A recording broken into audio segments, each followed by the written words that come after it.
Bueno, hola con todas, con todos. Hoy estamos en un nuevo episodio de Ideas y este es uno especial porque tenemos un invitado por primera vez. Eh, Antes que nada, ¿cómo te gusta que te digan? Fercho, Fernando, ¿cómo te decimos hoy? Bueno, muy buenas noches, chicos, chicas, las personas que nos están escuchando. Preferible, o sea, no tengo ninguna preferencia. La verdad, pueden llamarme como quiera, Fernando, Fercho o Fer. Así No, que, sí, quedémonos con Fercho, que es más ya. amigable ahora. Y pues nada, hoy vamos a hablar de un tema muy interesante. Eh, Fercho justo nos mandó aquí un artículo, un ensayo que él había escrito y vamos a hablar sobre eso, que tiene que ver mucho con la automatización, con el trabajo, con el desempleo. Entonces va a ser un tema interesante. También queríamos decirles que hoy empieza ya la segunda temporada de Ideas, ¿no es cierto, Pancho? Entonces ya nos van a poder encontrar en Instagram, en TikTok. Se vienen cosas, mentalidad de tiburón, se vienen cosas grandes, así que estén pendientes con eso. Y pues nada, ahora sí, sin nada más que decir, Pancho, porfa, introdúcele a nuestro invitado de hoy. Ok, ok, gracias Dani. Bueno, el Fercho ya se presentó, ya, básicamente ya lo conocen, pero aún así solo quería mencionar que en efecto, a partir de ahora se vendrán más invitados. Bueno, estamos aquí con Fernando Oña, de Cariño Fercho. Él es estudiante de Relaciones Internacionales en la Universidad Internacional del Ecuador, pero sobre todo, digamos, es en lo que se basa el Fercho es escritor. Tiene varios ensayos, tiene varios artículos y también está escribiendo un libro, que ya nos comentarás de eso posteriormente, Fercho, también para ver si podemos conversar de eso un ratito al final. Pero bueno, quisiera que seas tú el que empiece con el tema, ya que tú propusiste el ensayo, tú propusiste el tema, entonces quisiera que tú directamente entres con las cuestiones, no sé por dónde quisieras empezar y sobre todo también si es que me olvidé algo en esta introducción, puedes mencionarlo ahora.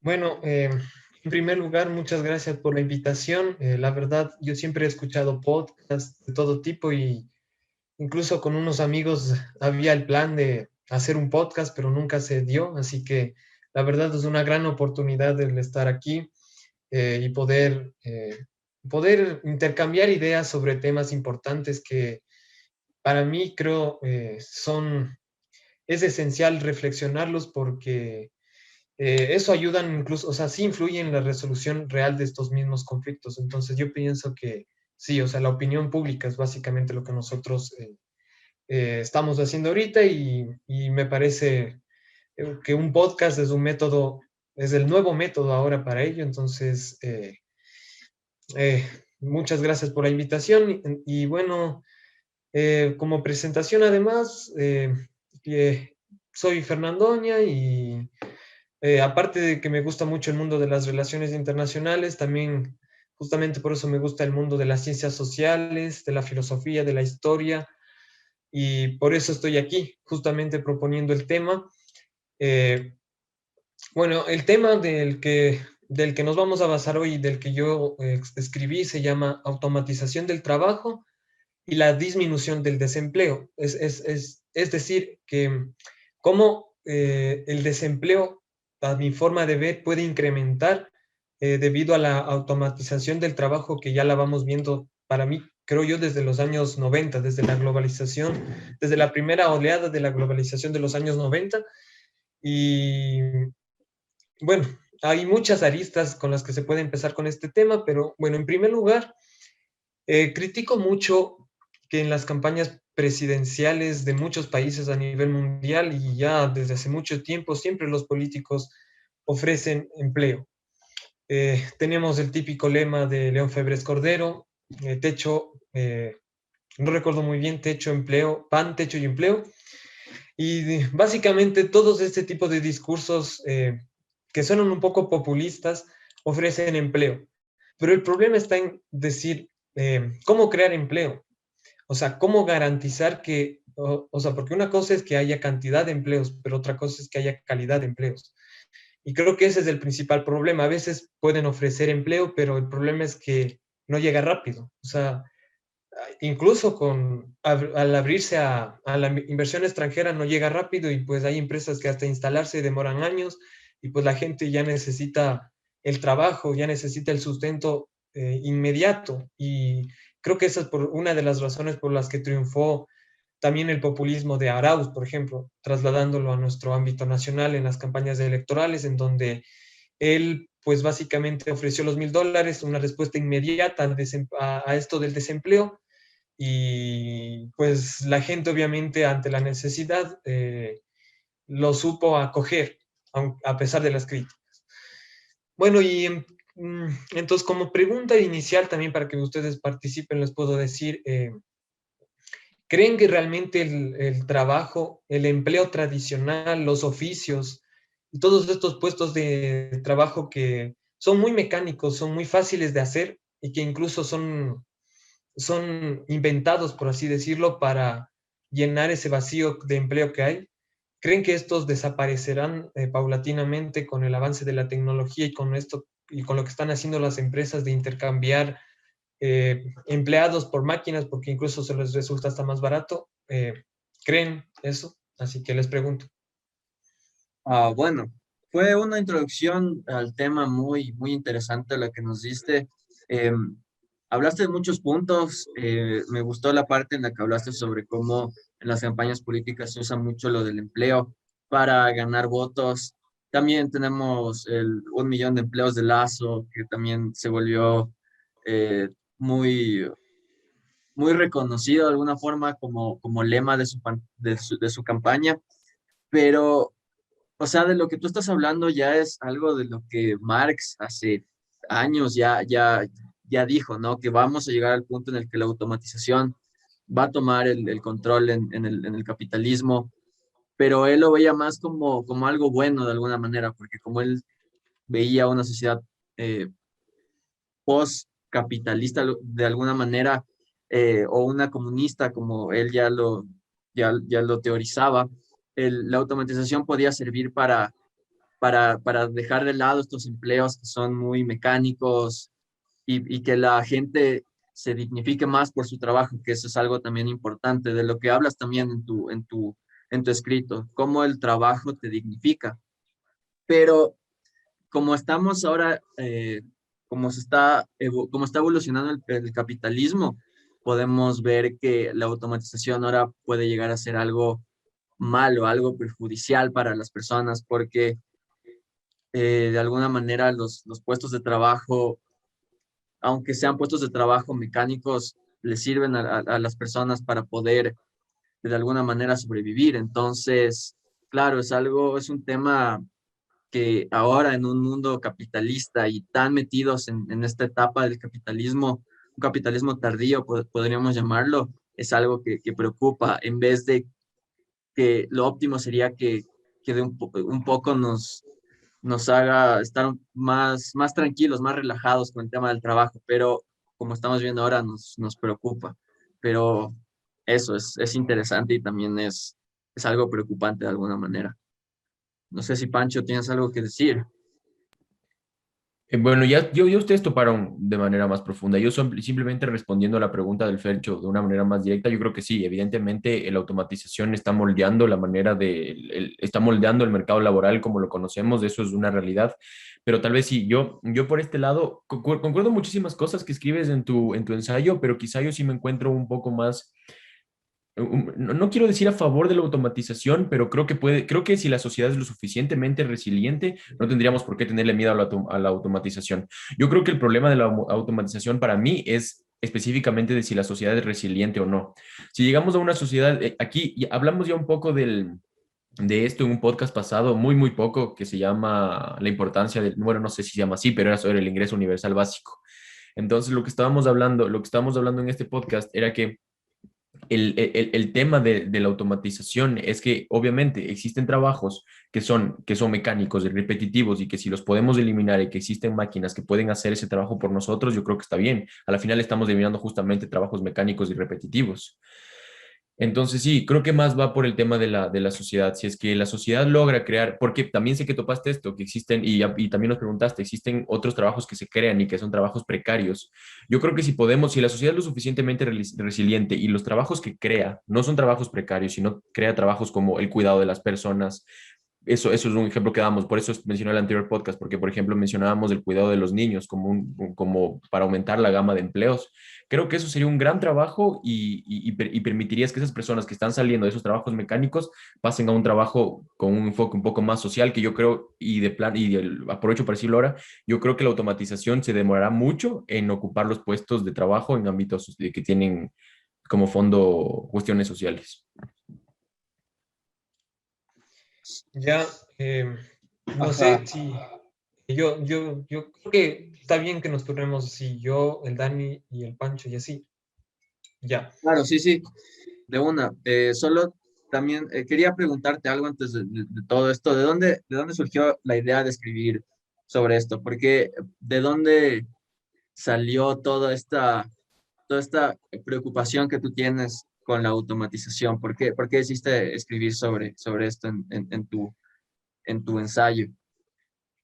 Bueno, muy bien que lo preguntes. Bueno, la verdad es que es algo que me viene preocupando. O sea, yo siempre he tenido mucha incertidumbre sobre el futuro, entonces como que siempre incluso me ha dado miedo el futuro y es como que sí me da, o sea, no quiero terminar como muchos terminan teniendo que estar buscando empleo e incluso buscando empleos que ni siquiera les gusta solamente eh, por simplemente porque no hay más, ¿no? O sea, porque tienen que buscar un empleo y a veces es algo que no necesariamente les gusta y tienen que aceptarlo sí o sí, y más aún sabiendo que el contexto es justamente el desempleo en los jóvenes, que incluso hasta con título en mano no obtienen ningún trabajo. Entonces siempre me ha preocupado este tema y yo siempre he sido crítico, no sé, es como que incluso un poco la música, un poco eh, algunos autores me han influido mucho en esto y es como que sí soy un poco escéptico de la manera tradicional de cómo funciona el trabajo, de cómo funciona la búsqueda de trabajo.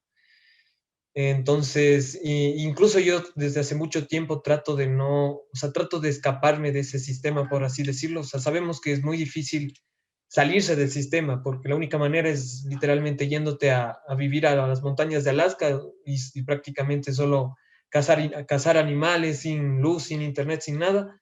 Pero yo pienso que dentro del sistema sí es posible como que hallarle puntos débiles que a los cuales uno puede sacar provecho sin necesidad de que sean ilegales o que no sean o que no sean éticos. Entonces, por ejemplo, algo que me parece interesante es también las nuevas modalidades de trabajo que han surgido, por ejemplo, con la evolución de las redes sociales, de la tecnología, del Internet, que ahora a la final, por ejemplo, tenemos toda esta oleada reciente de los emprendedores, de que ahora pueden ellos crear sus páginas en Instagram, en TikTok, en Facebook y atraer clientes. Y eso es también bastante interesante. De hecho, justo ahorita estoy leyendo un libro que se llama Cómo ser freelancer sin morir en el intento. ¿Y qué es ser freelancer? Es justamente ser un trabajador que no está fijo en ningún lado, no tiene jefe, no tiene horario, pero no decae en esa típica idea que te venden de que estás sin jefe, sin horario, pero a la final sí terminas dependiendo de alguien directamente. En cambio, en esta nueva modalidad, pues tú eres el que organizas tu tiempo. Hay semanas enteras que puedes estar sin trabajo, otras puedes estar a full. Y la verdad, tú mismo eres el dueño de tu tiempo, de tu trabajo. Tú tienes que atraer los clientes, tú venderles el producto personalmente. Entonces, creo que eso es lo que principalmente también me ha motivado y también por lo que tuve la teoría sociológica con el profe Daniel. Él también nos hizo leer bastante sobre Marx, sobre los grandes, como yo digo, la triple entente de los sociólogos, Marx, Weber y el otro que se me fue el nombre, pero que son fundamentales y también de ahí surgen, creo que también justo en esa época que estuve estudiando con el profe, escribí este ensayo y por eso es que también hay algunas ideas de Marx, así. Entonces, por ejemplo, justo lo que mencionabas de Marx. A mí también me parece interesante ver cómo Marx dice que el trabajo por sí, como yo lo digo en el ensayo, sí dignifica a las personas, pero el problema es que cuando está dentro de esta lógica capitalista, pierde su esencia, o sea, pierde su creatividad, su gusto. O sea, la gente trabaja no porque quiere, sino porque tiene. Y ahí es el problema. Sí, entonces ahí tenemos personas que llegan el lunes y dicen odio el lunes y no debería ser así. Entonces, sí. Y bueno, para finalizar mi intervención, pues pienso que para mí trabajar debe ser, como ya lo dije también anteriormente, debe ser, o sea, es como que surge de ti, no sé, o sea, sin importar que te paguen, tú debes estar en la capacidad de hacerlo. Por eso es que también yo menciono que, o sea, hay trabajos que para mí son de por sí inhumanos y que son trabajos tan reprochables que si tú les dijeras, por ejemplo, a una persona que trabaja en un camal de vacas, tú les dices, tú trabajarías haciendo lo mismo sin un sueldo, de una te diría no. O sea, son personas que hacen esos trabajos horribles literalmente solamente por llevar un sustento a su hogar, nada más, pero no porque les guste o porque quieran o porque estén motivados a hacer ese trabajo. Entonces, ese tipo de trabajos son los que para mí, sí, concuerdo ahí con Pancho, deben ser automatizados, pero ahí tenemos el otro problema, que eso aumenta el desempleo. Así que, ¿qué propondrían para cambiar esta realidad? Compensar la automatización del trabajo, evitando que no haya tampoco mucho desempleo, porque casi la mayoría de puestos de trabajo que existen son estos mecánicos, estos repetitivos, incluso en muchos casos se crean con ese objetivo, o sea, se sacan puestos de trabajo de la nada para tratar de compensar esa falta de empleo, pero obviamente son trabajos bastante, no sé, para mí inhumanos de por sí. Así que, ¿cómo podrían compensar esto?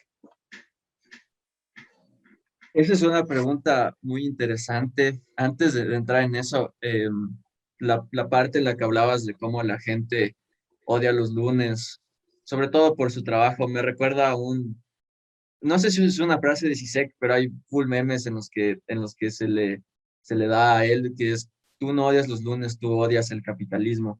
Y como que sí, tiene mucho que ver, ¿no?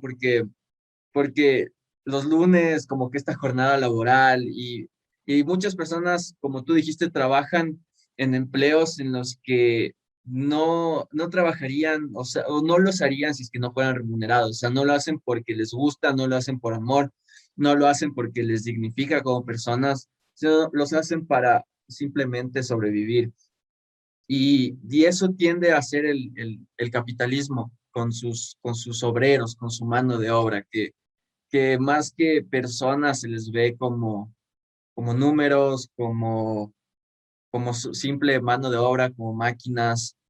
Entonces es difícil. Y también teniendo en cuenta lo de los freelancers, creo que ahí también existe un problema, que es que dependen mucho de como que no tienen esa safety net abajo, esa red a la que puedan como que, si es que no les funciona algo, caer y que todo esté bien, porque puedes estar muy a la deriva siendo freelancer o trabajando en redes por este mismo tema de que no tienes seguridad laboral. Y eso es muy importante. Hasta los freelancers deberían tener de alguna manera algún tipo de seguridad laboral para que si es que no les sale algún trabajo o algo, no solo como que ya se pierdan en el olvido, porque eso es algo de lo que eh, siempre dependen. Entonces, una idea como para poder solucionar esto, yo me voy un poco a lo que dice Pancho, de crear quizás trabajos que sean mucho más dignificantes para las personas y que también sirvan para la sociedad. Podemos generar trabajos, como lo decía Pancho, de cuidar niños, de cuidar personas, que también pueden generar más sentido de empatía en las personas, más solidarizar más a toda la sociedad. Entonces deberíamos encontrar trabajos que dignifiquen, o sea, no solo quedarnos en que encontré trabajo de conserje y eso voy a hacer toda mi vida, voy a limpiar el vomitado de este man que se comió cuartos de libra con queso, así. Entonces, ese tipo de trabajos yo creo que ya no deberían existir y eso, como el trabajo dignifica, eso le quita mucho del valor personal que una persona como que se da y también cómo le ven a la persona. O sea, si tú eres un conserje, puedes decir como que no, hay muchos estereotipos y muchos prejuicios y hasta se les quita valor a las personas. Entonces, es importante crear trabajos que dignifiquen más y también dar a las artes, por ejemplo, o a los freelancers, a estas personas, una oportunidad de vivir de lo que aman, o sea, de lo que les gusta, porque, o sea, si eres artista, por ejemplo, acá en Ecuador, si eres músico, si eres cineasta, es muy difícil que vivas de tu trabajo. Probablemente mueras de hambre o como todos te dicen, ¿por qué estudias eso si mueres de hambre? Deberían esas personas también poder sobrevivir y vivir bien, aparte de sus trabajos en cosas que aman. Entonces, esas serían un poco mis ideas. Pancho, Ok, gracias, Danito. No, ya ustedes están asentándolo siempre muy bien. Creo que ahorita ya llegamos a esa parte que yo también la había pensado y quisiera aquí citar a un autor que yo considero bastante, es un premio Nobel de Economía en el 87, creo, por ahí, es Robert Swallow. Y él también habla sobre la automatización y justamente creo que ya llegamos al punto neurálgico de la automatización, que es que no le tenemos miedo a que un robot haga un trabajo por nosotros, ya lo dijo el Fercho, o sea, si es que una persona que hace un trabajo que es nada dignificante le dices, harías esto sin paga, no lo va a hacer. Entonces, el miedo no es a que alguien más lo haga por nosotros. Si hay una máquina que pueda hacerlo y pueda hacerlo mejor, lo aceptaríamos. El miedo es justamente lo que ustedes están hablando, a la inseguridad, a que, bueno, ok, la máquina lo está haciendo, pero entonces yo, ¿qué voy a hacer? Porque ya ustedes mismos lo están diciendo, el trabajo no solo viene cargado de un salario, sino también viene cargado de un rol social. Porque también tenemos en esta mentalidad, y aquí para continuar la crítica al capitalismo, tenemos la mentalidad de la productividad, de que una persona de que una persona tiene más valor dentro de una sociedad mientras más productivo eres, mientras más, ahorita también existe esta cuestión, por ejemplo, del, ¿cómo se llama? Del multitasking, de que si mientras más estás haciendo full cosas ahí, estás metido en full cosas, tienes más valor social, que yo creo que no debería ser así. y eso crea mucho estrés en las personas. Muchas personas Y eso crea demasiado tienen estrés. estrés y su calidad de vida disminuye. Obvio, entonces, entonces no deberíamos preocuparnos tanto por la productividad y ahí es donde ya salto directamente a lo que dice el Dani, porque seguramente el Fercho tiene que decir otra cosa, pero es donde salto a lo que dice el Dani, o sea, primero no es que tengo la receta para, para generar empleo después de la automatización, pero como yo le veo, como me parece interesante, primero sería las personas que están siendo víctimas de la automatización, primero generarles un ingreso universal básico, para que en ese momento puedan decidir si van a estudiar o qué trabajo quieren perseguir o qué van a hacer con ese tiempo y sobre todo sobrevivir y que su mentalidad no esté enfocada en cómo voy a comer mañana, sino cómo voy a vivir en mi futuro. Primero, un ingreso universal básico y después ir ampliando la gama de empleos y sobre todo quiero hacer énfasis en esta cuestión de la creatividad. Yo sé que vivir ahora de las redes sociales, por ejemplo, es parte del capitalismo, es base del capitalismo, pero yo creo que también hay mucha creatividad dentro de esto. A mí me encantaría vivir de esto. Sé que puede ser imposible porque vive en un país en vías de desarrollo, pero me encantaría vivir del podcast. Y creo que se le debería también apoyar a las personas que están siendo creativos y que están dando un rol social a través de estas plataformas digitales también. Entonces, no sé, aquí hay otras ideas. Frecho, seguro tienes algo más que decir. Ya, sí, muy interesante, por ejemplo, me hubiera encantado estar en el podcast ¿cómo es? Del salario universal básico. Esa me parece una muy buena solución para contrarrestar este problema de la automatización, o sea, bueno, para algunos problemas, pero para mí no, de la automatización del trabajo. Pero, por ejemplo, es importante adelantarse a los posibles críticas o a los posibles errores que puedan surgir por la aplicación de de este salario universal básico. Yo pienso que debe antecederse un cambio de mentalidad en las personas también, porque, por ejemplo, es que sí puede ser cierto que hay personas que dicen, por ejemplo, trayendo a colación lo que pasó con los $1,000 que proponía el Arauz.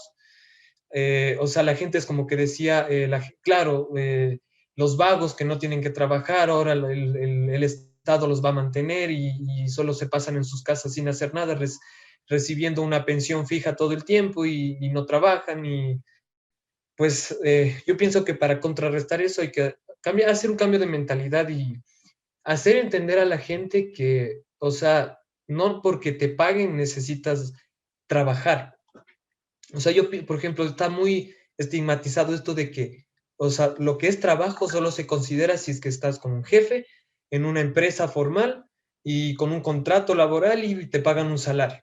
Eso solo es trabajo y todo lo que queda por fuera de eso no se considera trabajo, incluso te dicen que eres mantenido, que eres soñador, que eres vago, que vives a costa de los impuestos, de quienes sí trabajan verdaderamente, pero no, yo personalmente no pienso que sea así y obviamente lo que sí es verdad es que esto depende mucho de las oportunidades a las que tenemos acceso. O sea, hay personas que literalmente pueden darse el lujo de trabajar, o sea, pueden darse el lujo de tener actividades con las que puedan hacerlas a diario, que puedan crear un hábito, un hobby, pero otras personas que literalmente ni siquiera tienen la oportunidad de ir a una universidad porque, aunque este es otro tema interesante, porque el sistema educativo no está planeado para que todos vayan a la universidad, pero sí, entonces hay personas que ya desde los 16, 17 años ya les toca trabajar y se meten en esa vida de trabajo y pues viven una vida estancada en donde no escalan mucho y solo sobreviven. Entonces,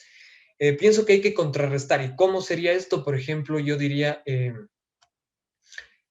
tratando como decía rato, o sea, hacer entender a la gente que no porque estén eh, recibiendo un salario ya están trabajando. O sea, por ejemplo, para mí, tener proyectos personales tuyos en los que algo te guste y que no necesariamente te estén pagando para eso, yo también lo considero trabajo. O sea, por ejemplo, como lo que ya vamos a hablar un poco más luego de que yo estoy escribiendo un libro, por ejemplo. O sea, nadie me está pagando para escribir ese libro, no tengo publicidad, nadie me promociona, no tengo ninguna marca, ninguna editorial que me avale, pero sin embargo yo lo hago porque pienso porque es algo que me gusta.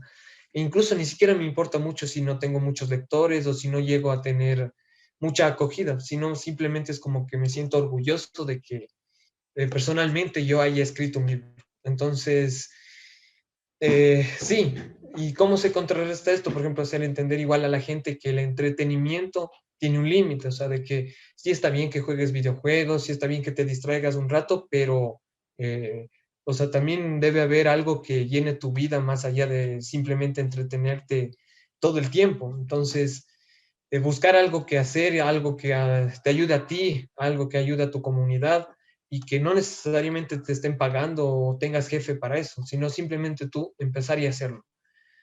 Y así se justificaría el salario básico universal. Entonces tú dices, pues tengo tengo todo asegurado, tengo la comida, la vivienda asegurada, distribuyo bien mi dinero, que es algo también importante, hacer entender a la gente más aún con lo que pasó con el caso de Don Nasa, educación financiera, y así la gente o sea, tenga asegurado todo esto, pero así que el tiempo, o sea, esto da más tiempo libre, pero que ese tiempo libre lo ocupen bien, haciendo actividades beneficiosas para la comunidad, y eso hace yo creo que cambiar a la sociedad progresivamente. Entonces, eso, pero obviamente esto es complicado, porque incluso hasta la religión lo avala, por eso es que dicen se debe ganar el pan con el sudor de la frente, ¿no? Esa es la típica frase que te la dicen, pero yo pienso que no es necesariamente así y eso es lo que yo propongo para solucionar esto o sea, de la automatización del trabajo, que a la vez es otra solución de otro problema que sería esto del trabajo inhumano, de que existen estos trabajos que la verdad que para mí no dignifican a las personas, que son muy mecánicos, repetitivos y que la gente los coge no por deseo, sino por necesidad, ya que si no habría un sueldo para ello, pues simplemente nadie se postularía para ser recolector de basura o para ser trabajador en un camal. Entonces, eh, eso propondría, así que no sé qué más podrían opinar al respecto. Sí, o sea, me parece importante cuando tú estableces que debe haber como un cambio de mentalidad de alguna forma, porque hablas mucho de comunidad, de que, de que un sentido de comunidad y un sentido de pertenencia a esta comunidad puede hacer que tú sientas que tu trabajo sirve para las otras personas y que también te sientas dignificado por tu trabajo, ya que sabes que estás ocupando un rol en la sociedad en el que eres beneficioso, aunque sea haciendo arte, haciendo música, o sea, eres beneficioso para la sociedad, porque muchas personas, cuando hemos escuchado como que esta canción salvó mi vida, o esta canción me cambió la vida, o cuando estoy mal escucho esta canción, o esta canción me recuerda a mi primera novia, yo qué sé, o algo así, o sea, como también eh, a- a- es- sentir como que, sentirte parte de una comunidad y como que un poco entrar en toda esta lógica, también puede hacer que el trabajo te dignifique y sea mucho más beneficioso. Pero, pero nada, quería también que Pancho de sus opiniones, porque siempre tiene algo bueno que decir mi amigo Pancho. Y además también queremos que hables de tu libro, entonces, para darte como que estos últimos minutos para que hables de tu libro después de la intervención de Pancho, para que también nos expliques de eso y podamos seguir lo que estás haciendo y tener mucho más hype de alguna manera por lo que vas a sacar. Ok, ya para darle la palabra al Fercho, entonces, no, yo quería emitir tal vez una posible conclusión de lo que hemos conversado, porque creo que todo fue por el mismo lado y es que creo que vemos que depende de la resiliencia de las sociedades. O sea, y es cierto, yo cuando hablo del ingreso universal básico y lo que dice el Fercho de que la sociedad debería ser educada y todas esas cuestiones, estamos pensando en una sociedad ideal, lastimosamente. Entonces, sí, tal vez la automatización como yo la veo no sea un problema para sociedades que están mucho más, no voy a decir cuál es la concepción de desarrollo, pero para sociedades que tal vez estén un poco más desarrolladas de la manera occidental en que conocemos ese concepto. Entonces, quizá ese sea el problema y que a la final en el sistema capitalista, como ya lo hemos hablado tanto, no puede existir igualdad. Siempre van a existir países que van a ser perjudicados por la automatización y probablemente esos países seamos América Latina y los países que están más, que están en vías de desarrollo. Entonces, creo que depende mucho de la sociedad, comparto con el Fercho, o sea, depende muchísimo de la sociedad, de la resiliencia de la sociedad, de la educación de esta y de la manera de adaptarse esta a las cuestiones, a los problemas del futuro, digamos, para que esto de la automatización no sea un problema. Ya lo dijimos con el Dani una vez, no es el problema la automatización, sino nosotros llegar tarde con esas herramientas para hacer frente a la automatización. Entonces, tal vez las sociedades deberían ser más resilientes. Eso sería todo lo que tengo que aportar. Fercho, por favor, el micrófono es tuyo. Ya, bueno, para concluir, pues sí, o sea, realmente a veces nos dejamos de llevar mucho por ideas y pues vemos que ya en la realidad no son tan aplicables y sí, por eso es que es un poco un mundo ideal, pero yo pienso que la educación es una inversión a largo plazo, o sea, la verdad demoran años en que haya ese cambio de mentalidad, generaciones enteras, pero tarde o temprano como que sí va llegando y aunque sea, sí se notan ciertos cambios, pero obviamente esto se ve al pasar de los años, o sea, cuando ya nosotros tengamos 40, 50 años, ahí veremos los cambios verdaderos que hayan surgido. Bueno, y creo que voy a presentar mi libro ahorita.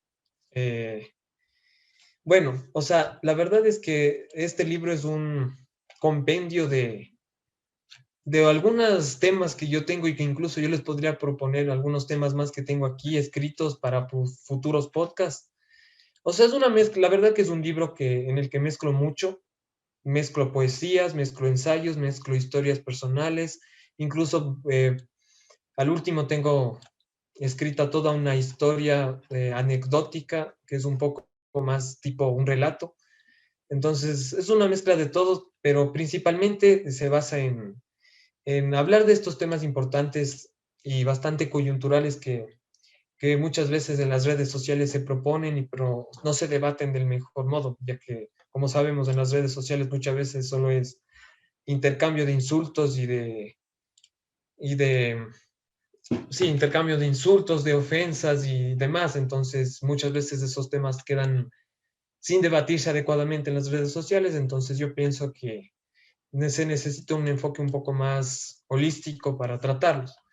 Bueno, mi libro se llama, hasta el momento, se llama Crítica al pensamiento crítico.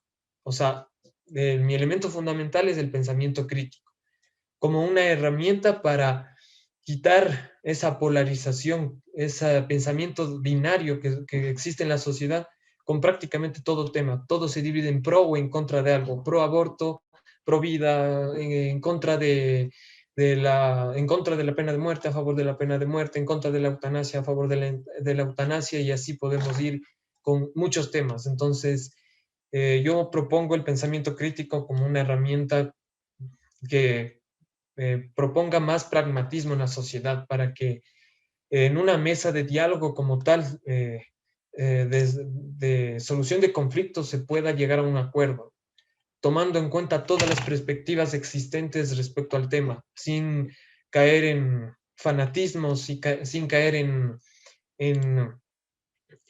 sin caer en una ideología, pero demasiado exagerada, ya que yo pienso que pensar sin ideología no es posible, ya que incluso pensar sin ideología ya es una ideología. Entonces, eso, por ejemplo, tengo algunos temas aquí en el índice.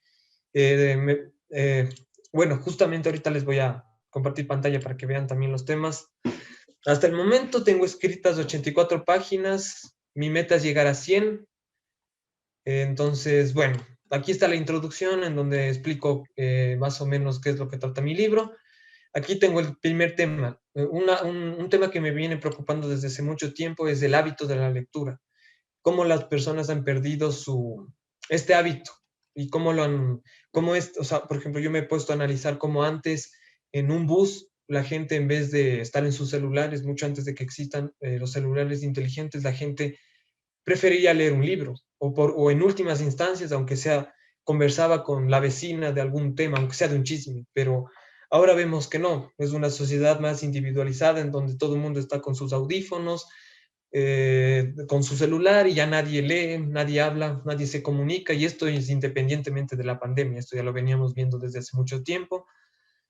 Entonces, aquí analizo un poco este problema de cómo la industria del entretenimiento, a la cual yo sí critico, aunque no desmiento que sea importante también, y que sí, no la satanizo tampoco, pero pienso que sí ha cambiado mucho, ha reemplazado. La lectura ha pasado a ser antes la lectura era entretenimiento, o sea, leer una novela era entretenerse, pero ahora es como una obligación, o sea, es como en los colegios, es como que chuta, ya me tocó leer El Quijote de la Mancha, o sea, y por eso es que todo es o sea, todo mundo en las escuelas o en los colegios lo evalúan con pruebas, y eso y eso no lo hace adecuado. Bueno, voy a seguir un poco más rápido por el tiempo. Bueno, aquí tengo otro tema que es el capitalismo y la sociedad de consumo. Casi a muchos temas les tengo, pues, también les dediqué un poema. Aquí está un poema sobre este mismo tema, un poema también sobre un poco una crítica un poco al capitalismo. Eh, Dentro de los problemas sociales y culturales, pues tengo este poema que es Cansado, empleado y moderno, que es justamente lo que decía Pancho sobre el multitasking, cómo la gente ahora está más estresada por rendir más y cómo se presionan a sí mismas para rendir. Un tema importante que yo les propongo para futuros podcasts es este de la humanización de los animales, de cómo ahora ha cambiado mucho esa perspectiva. Tenemos lo que se denomina los perrijos, ¿no? Ya un amor desmedido y desmesurado a los animales, que llega a extremos en donde se celebra en el día del niño a mascotas, o se las pone en coches para bebés y demás. Bueno, aquí está justo el ensayo del cual hablamos hoy, la automatización del trabajo. Un tema importante también, el argumento tan repetitivo que hasta ya me cansa leerlo en las redes sociales, de la generación de cristal. Bueno, perdón, tuvimos un problema ahí con el Zoom, pero estamos de vuelta, se cortó. Entonces, Fercho, sigue con lo que estabas. Ya, justamente estaba en la parte de mi parte de mi libro de la generación de cristal, para desmentir un poco este argumento tan repetitivo que muchas personas usan en contra de esta generación, para decir que son frágiles, que se ofenden por todo, de que sí, ¿no? Y para mí, el resumen de esta parte es que para mí todas las generaciones de una u otra forma se ofenden, todas son de cristal, ¿sí? Por ejemplo, nuestros abuelos se ofenderían mucho si ven a dos hombres cogidos de las manos en la calle, por ejemplo, cosa que a nosotros no nos ofendería. Y así, ¿no? Entonces, igual esto ya ha pasado mucho, o sea, por eso aquí pongo de las subculturas de los años 60, los teddy bears, los hippies, que hicieron un movimiento contracultural bastante crítico con la sociedad de ese tiempo, y pues obviamente los abuelos y los papás de esas generaciones también se ofendieron al respecto, ¿no? Decían la decadencia de la sociedad, de esta juventud. Entonces, siempre ha sido es un círculo vicioso, pienso yo, al menos dentro de la modernidad. Ya, otro tema que también he tratado es la sociedad del cansancio y la decadencia de Occidente, en donde básicamente pongo reflexiones sobre el libro que estoy leyendo, Decadencia, Vida y Muerte de Occidente, y de la sociedad del cansancio de este famoso filósofo surcoreano Byung-Chul Han, que justamente es lo que también decía Pancho hace un momento sobre el multitasking, sobre cómo ahora ya no estamos en la sociedad disciplinaria que nos mencionaba Foucault, en donde hay un jefe que es el que tiene el poder para exigir a sus empleados el trabajo y los presiona y los amenaza con el sueldo, de que te subo, te bajo el sueldo si trabajas más. Ahora somos nosotros mismos, nuestro propio jefe, somos el verdugo y la víctima a la vez. Entonces, pues vivimos en esa constante competencia, entonces nosotros mismos nos vemos demasiado metidos en este mundo de la presión, incluso se ha llegado a ese punto extremo a creer que dormir poco o poner en peligro y riesgo tu propia salud es algo bueno, porque eso quiere decir que eres más productivo, trabajas más, rindes más, y obviamente esas presiones te las pones tú mismo. Entonces, eh, eso hablo respecto a este tema, y algunos temas le mezclo también para darle más pragmatismo al tema. Otro tema bastante interesante sobre la viveza criolla, un tema bastante que nos acontece bastante tanto a nosotros como país, Ecuador, como a toda Latinoamérica, ¿no? Esta cultura bastante arraigada en nuestra sociedad, en donde se han normalizado tantas prácticas, tantos incluso no solamente hablando del Estado, de la corrupción, sino de prácticas cotidianas, como por ejemplo en una fila en el banco o en una fila en un concierto, que alguien te diga, déjeme, le cuido el puesto, o solo es un ratito, esas típicas frases que te dicen, pero que obviamente representan un poco esa viveza criolla de que te saltas la fila o de que vas por aquí, por allá, ¿no? Entonces, yo aquí también escribo un poco viendo desde mi realidad, de cuando, un poco antes de la pandemia, todo lo que yo veía en los buses, en la calle, lo que la gente hacía, los pongo aquí, ¿no? O por ejemplo, en los colegios, quién alguna vez no fue a algún amigo y le dijo, dame haciendo el deber, yo te pago, por ejemplo, ¿no? Entonces, esa es otra práctica de esta cultura de la viveza criolla, o de querer un poco salirse de la norma, ¿no? Pero de una manera incorrecta, obviamente. Bueno, aquí también tengo otro tema sobre el feminismo. Le dediqué un poco el poema. Eh, También, así como muchos grupos, hay tantos matices dentro del feminismo, hay extremismos, hay fanatismos, hay un feminismo más moderado, que sí lucha verdaderamente por los derechos de las mujeres, otros que llegan a un nivel más fanático, como decae cualquier ideología, y pues ahí ya es un poco más crítico al respecto yo. Otro tema también tengo el sistema educativo. Esto me impactó bastante, especialmente cuando culminaba el colegio, cuando atravesaba el famoso y ya extinto examen ser bachiller, todas las injusticias que pasé al respecto. Incluso llegué a escribir un artículo de opinión en un diario reconocido del país al respecto. Entonces, sí me indignó bastante este tema. Y ahí, asimismo, en esa época mismo, escribí sobre la universidad, la difícil decisión de tomar el rumbo en tu vida, la carrera universitaria, las presiones que existen en la sociedad al respecto. como ya lo mencionaba anteriormente también, cómo usamos la tecnología. Este fue uno de mis primeros poemas, El celular, la invención de la contradicción, así le pongo yo, porque pues se supone que con el celular íbamos a evolucionar. En algunos ámbitos sí lo hicimos, pero en otros involucionamos. Este es un ámbito un poco más personal. Amor en el siglo XXI, cómo ha cambiado el amor, el proceso de enamoramiento, de cómo conquistar a un chico o a una chica ha cambiado ahora. Ya no es tan explícito como antes, que a base de puros piropos o de puras frases que ahora se consideran un poco machistas o fueras de lugar. Antes se conquistaba hacia a las chicas, ¿no? Eh, También tengo cómo es la soltería a esta edad, algo un poco más personal mío.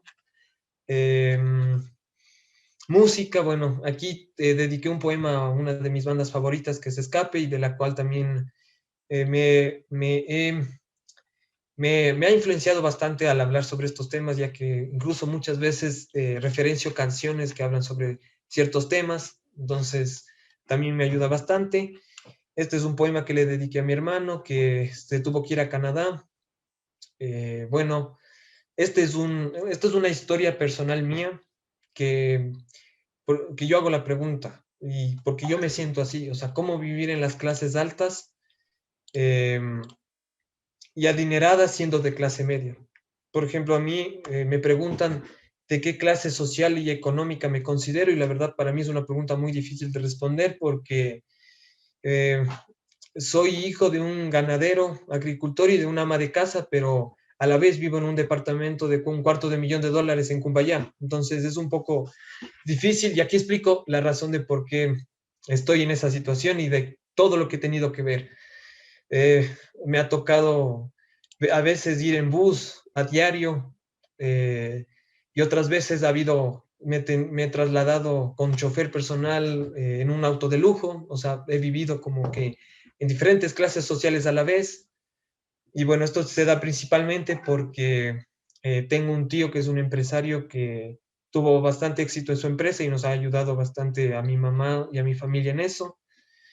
Y bueno, eso explico un poco aquí, cómo me siento al respecto, eh, cómo ha sido vivir esa especie de como de doble vida, ¿no?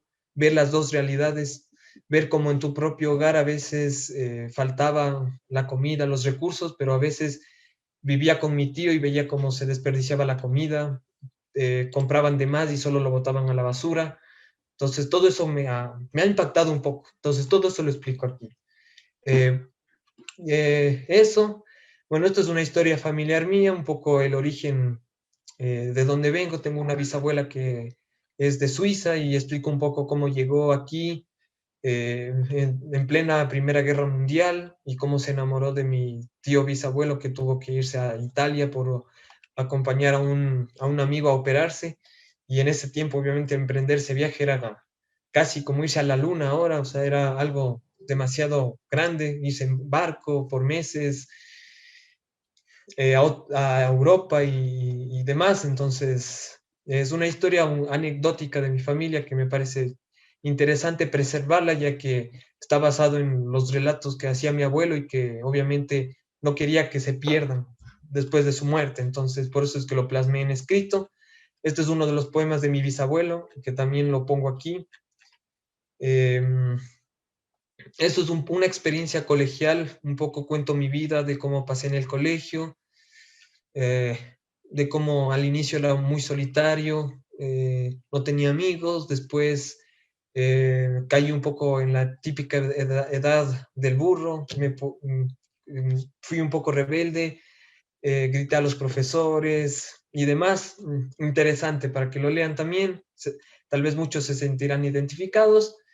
Y bueno, finalmente, esta es una anécdota que decidí plasmarla en todo un relato de 12 capítulos, de cómo es un viaje colegial de un grupo de estudiantes. Obviamente esto está basado en la realidad, de cuando yo con mi generación en el colegio nos fuimos unos mesecitos antes de la pandemia a Mompiche, a este típico destino que muchos colegios han usado para irse de viaje de fin de colegio, para pues para terminar esta etapa y divertirse al máximo. Entonces, yo aquí cuento aquí, a pesar de que es más anécdotas, es más típico las borracheras y demás, una típica paseo de colegio con amigos, pero también critico algunas cosas. También siempre yo soy muy crítico a veces, ¿no?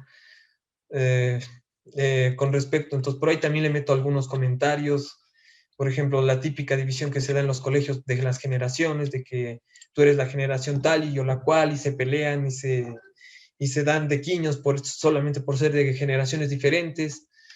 Y bueno, hasta ahí es mi libro. Y bueno, también tengo dos artículos más que están en proceso. Uno es uno es que también los voy a incluir en el libro.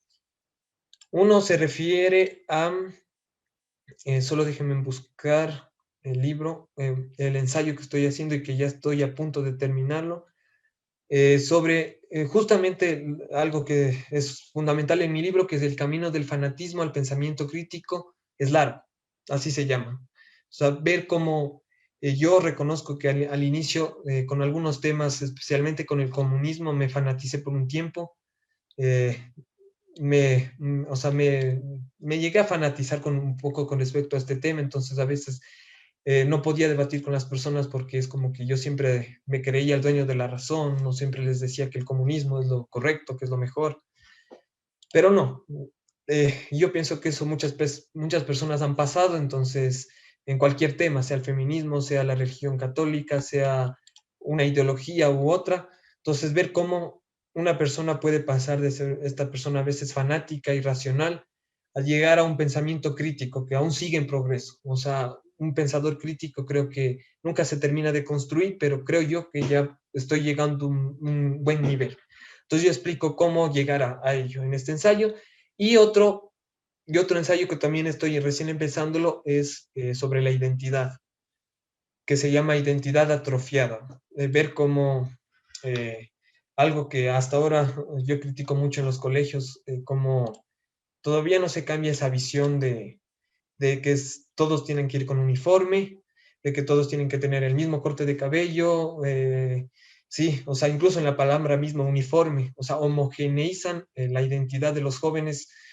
No es como en otros países, yo veo muchas series y por ejemplo en España, en Estados Unidos, en Inglaterra, en Dinamarca, hay, se permite a los jóvenes expresar más su identidad, ¿no? Entonces, eso estoy recién empezando a escribir y espero igual basarme mucho en mis experiencias, ver cómo eso sí afectó un poco mi vida personal y, y bueno, eso creo que es lo que tengo de decir. Me parecería interesante también en futuros podcasts hablar algunos de estos temas que ahorita yo ya he escrito en mi libro, entonces no sé si tengan algo más que decir y disculpen si me tomé demasiado tiempo, pero eh, me gusta mucho la oportunidad, la verdad, primera vez que doy a conocer este proyecto que tengo de mi libro con alguien más, entonces, bien, gracias. No, gracias a ti, nos sentimos muy honrados de poder tener como que esta visión esta visión tuya sobre lo que va a ser tu libro, tus futuros proyectos, tus artículos. Está muy interesante.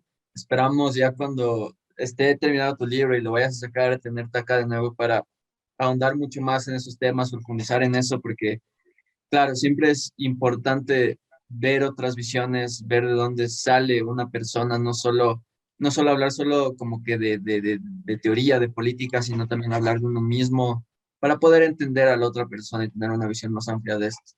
Pero, pero bueno, gracias por tu tiempo, Fercho. Ha sido un podcast muy enriquecedor, creo. Igual, gracias a todas, a todos por escucharnos, por llegar hasta este momento, por seguirnos cada semana. Vamos a tener más invitados en próximos podcasts, así que estén pilas con eso y vamos a seguir dando, como siempre, ideas y dialéctica. Pancho, ¿algo más que añadir antes de irnos? Antes de que digas la popular despedida que es parte del podcast, no, nada, solo agradecerte, Fercho, agradecerte la verdad porque De los temas que estabas tratando, yo inclusive estaba anotando varios porque me interesaría también tratarlos en podcast y tratarlos después contigo, así que muy, muy interesante. Gracias por comentarnos, de verdad, felicidades y espero que todo marche bien. Gracias por estar acá. Y nada, Dani, eso creo que sería lo único que tengo que decir sobre esto. Bueno, antes de dar la despedida del programa, Fercho, eh, algo más que decir antes de cerrar el podcast de hoy. Bueno, eh, para no alargarme mucho, nuevamente muchas gracias por la oportunidad. La verdad es que durante toda gran parte del trabajo que he hecho ha sido aprovechando el tiempo extra que hemos tenido en la pandemia. O sea, literalmente todo lo que se ha sacrificado, yo lo he tratado de traducir en esto. O sea, tantas salidas, tantas fiestas, tantas salidas con amigos, reuniones familiares y demás que no se pudieron hacer en la pandemia. Todo ese tiempo yo lo aproveché en hacer todo esto que he presentado ahora. Gran parte del trabajo que presenté hoy es hecho justamente desde que empezó la pandemia. Entonces, me siento bastante satisfecho, la verdad. Es algo que yo desde hace mucho tiempo quería hacer. Y como yo digo, o sea, a veces uno tiene sueños, uno dice, yo quisiera aprender a cantar, quisiera aprender a bailar, quisiera aprender a esto, pero solo se queda en eso. Y a veces, si bien puede ser a veces que el dinero o los recursos sean el obstáculo principal, y de hecho ese siempre es el obstáculo, yo no estoy de acuerdo, por ejemplo, en que dicen que de buenas intenciones no se vive. Yo no estoy de acuerdo en eso. Yo pienso que más bien dicho, el que tiene buenas intenciones debe ser ayudado y apoyado con lo que sea. El dinero debería ser lo de menos en ese sentido. Entonces, sí, o sea, la verdad, más bien dicho, yo invito a las demás personas a que si tienen algo que siempre han querido hacer, algo que siempre han querido explotar, algún talento, alguna habilidad, la verdad, solo háganlo, porque yo no he tenido profesor, no me he metido a ningún curso, no he tenido que pagar nada más que tener internet, tener Word y eso. Y entonces, la verdad, solo es cuestión de organizarse y empezar a hacer. Y la verdad, yo eso dije, o sea, quiero escribir un libro y si, pues para hacer eso tengo que empezarlo a escribir. Entonces lo empecé a escribir y sigo escribiéndolo y empiezo a llegar a la meta. Es un poco complicado meterse a este mundo, ya que a veces las editoriales cuestan, no te apoyan siempre, o si te apoyan, pero tienes que pagarles, igual publicidad y demás, pero estoy buscando la mejor alternativa y creo que saldrá. Así que eso, y bueno, y nuevamente muchas gracias por la invitación y espero también estar en futuros podcasts. La verdad que los temas que tratan son muy interesantes y muchas gracias. Bueno, gracias por tus lindas palabras, Percho. Eh, bueno, ahora sí, ya saben qué hacer. Like, suscríbanse, denle click a la campanita, comenten y síganos en nuestras nuevas redes que pronto, bueno, ya deberían salir. Entonces, ya deben estar ahí. Búsquenos como Ideas, el podcast, en TikTok, en Instagram, y ahí podrán ver nuevo contenido. Así que nada, nos vemos la siguiente semana. Gracias a toda la gente que se ha suscrito. Y si es que no estás suscrito, suscríbete, que es gratis. Adiós.